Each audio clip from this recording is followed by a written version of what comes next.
Now at noon, a chaotic scene at a Northeast Portland gas station where a robbery turned into a shooting. What we know, plus following the deadly paper mill disaster in Longview, Washington, how the company that owns the mill is continuing to support its workers while the plant stays closed. Also, the latest on the back and forth over Moda Center renovations, what the city wants in return as a group seeks taxpayer funds.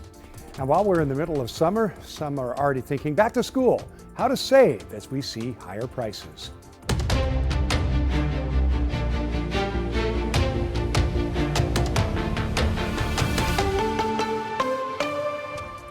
And thanks for joining us here at noon. I'm Tim Gordon. Our top story, we continue to track a robbery investigation in Northeast Portland where police say one person was shot. Our Corey Johnson is live from the scene with the very latest. Hey, Corey.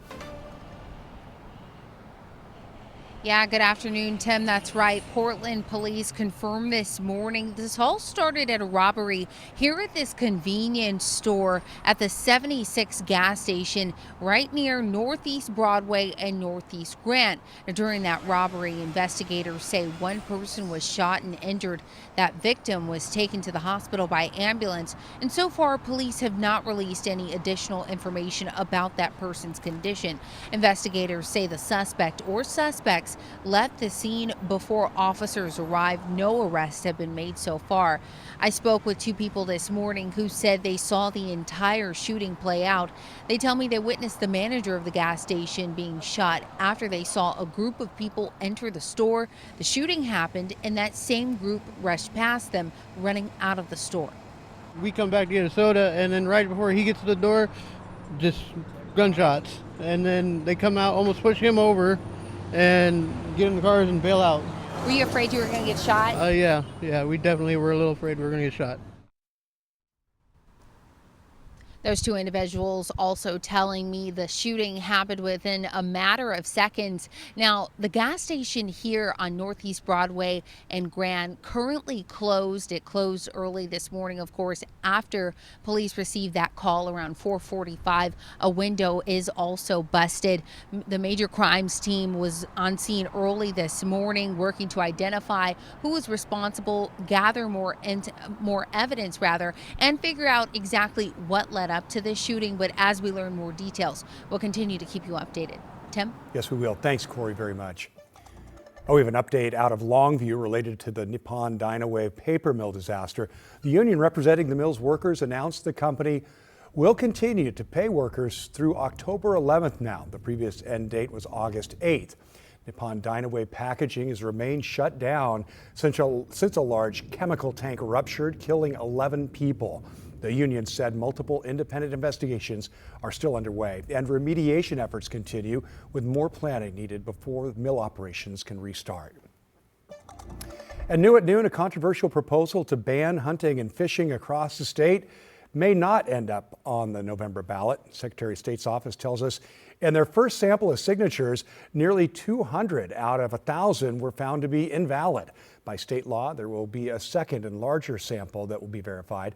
But the Secretary of State's office says using their standard formula, this initiative did not have enough signatures to qualify. We will update you if that changes. All right, it's going to get a check now of our weather with meteorologist Chris McGinnis on a Friday. Yeah, we're looking forward to seeing a little bit of afternoon sunshine today. The clouds have been pretty stubborn, though, Tim. As we look at our visible satellite imagery, you can see the north coast, northwest Oregon, a good chunk of southwest Oregon kind of socked in. Now, there are starting to be some breaks, specifically along the central coast. This is the live look right now from the Chinook Winds Casino Resort camera in Lincoln City, and you can plainly see some blue sky there. So we're starting to get some breaks there. 65. We're starting to poke some holes in the cloud cover down in Sherwood as well from our Chehalem tasting room camera here. And last but not least, the Wells Fargo Tower also starting to see some more blue breaks here opening up, much more so even in the last 30 minutes than we saw back at, say, 11 or 11:30. We're up to 68 at the airport. It's 66 right now in downtown Portland here at our KGW News studios, and it's 66 out in Hillsborough. It is sunny in Salem, and that's why they're up to 70 degrees already. Same story in Albany and Dallas, and so a sign of things to come. Warmer, or warming, certainly than yesterday, will be warmer with afternoon clearing. I've got us partly sunny and then becoming mostly sunny late in the day, and high temperatures again inching into the upper 70s, just shy of 80 degrees. So pretty nice finish to our Friday. And a good looking weekend ahead. We will be warmer. We are also watching areas of wildfire smoke that are especially prevalent in southern Oregon and for folks east of the Cascades. We'll look at all of that coming up in just a few minutes. All right, Chris, we'll see you then. We have an update now on a 13-year-old boy who was shot multiple times in the St. John's neighborhood. Authorities say the boy should survive. Well, this shooting was near North Portland's Roosevelt High. So far, no one's been arrested. The neighbor we spoke with described hearing 7 or 8 gunshots. If you know anything about what happened, you are encouraged to contact Portland police. Well, police say a Hood River man drove his Porsche onto a closed I-84 exit ramp early Wednesday morning, hitting 2 ODOT workers before driving away. The exit to the Hood River White Salmon Bridge was closed while crews cleared a tractor-trailer crash there.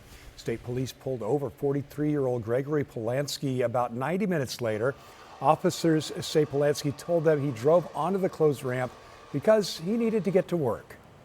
I want to see every single one of my guys make it home at night. Every single one of them has families. And the last thing that I want to do is have to deal with calling their families.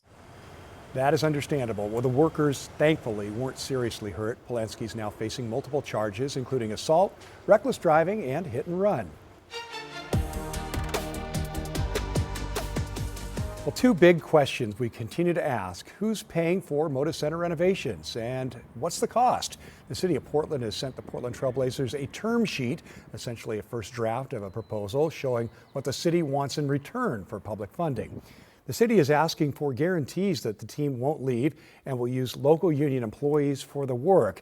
And now there's a brand new coalition urging city leaders to push toward a deal that could help transform the community. Devin Haskins breaks it down.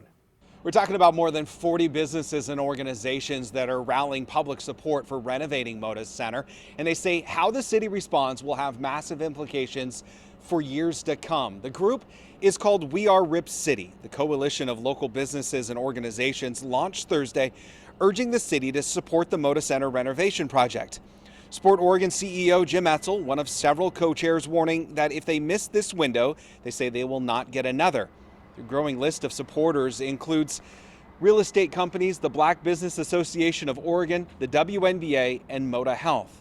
Dozens of restaurants are also on the list, including those in the Chef's Table group.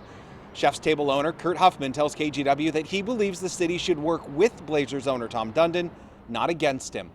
We don't own the Blazers. He does, right? And we're acting like we have leverage in this situation, and we don't. And then we're acting like all the money we're going to put into this thing is just for him. It's not. 20% is for the Blazers, right? 80% is for the facility that we need to upgrade anyways. The current proposal would funnel nearly $600 million in total public funding to upgrade and modernize the arena. Now, the city has a deadline of about 4 weeks to finalize their term sheet and come to an agreement with it. That would unlock about $365 million in state funding, given that they put in $120 million of their own money. In Portland, I'm Devin Haskins, KGW News. There's a lot going on here, and there's also a lot of questions with so much at stake. We'd like to know what you're wondering about when it comes to the future of Moda Center.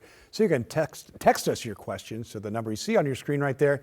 That's 503-226-5088.